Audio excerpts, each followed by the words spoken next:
ஜம்மு காஷ்மீரை மீண்டும் மாநிலமாக மாற்றுவதற்கு இந்தியா கூட்டணி செயலாற்றி வருவதாக மக்களவை எதிர்க்கட்சித் தலைவர் ராகுல் காந்தி தெரிவித்துள்ளார். ஜம்மு காஷ்மீருக்கு தேர்தல் அறிவிக்கப்பட்டிருக்கும் நிலையில் அங்கு காங்கிரஸ் கட்சி ஆலோசனை நடத்தியது.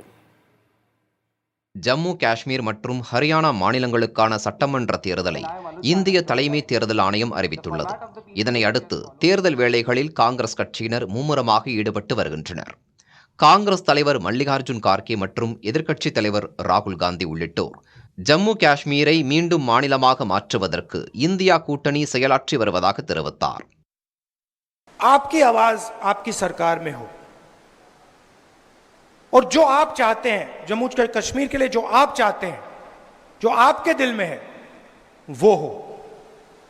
अब बीजेपी की दूसरी सोच है, वो पूरे देश को नागपुर से चलाना चाहते हैं. वो सोचते हैं कि रिमोट कंट्रोल से पूरा देश चले.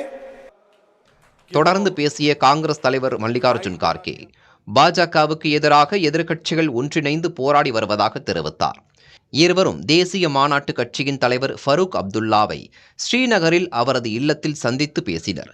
சந்திப்பிற்கு பிறகு செய்தியாளர்களிடம் பேசிய ஃபரூக் அப்துல்லா, ஜம்மு காஷ்மீருக்கு மாநில அந்தஸ்து கிடைக்க வேண்டும் என்பதில் இந்தியா கூட்டணி உறுதியாக இருப்பதாகவும், மாநில அந்தஸ்து கிடைப்பதற்காக காங்கிரஸ் கட்சியுடன் எப்போதும் துணை நிற்போம் எனவும் தெரிவித்துள்ளார்.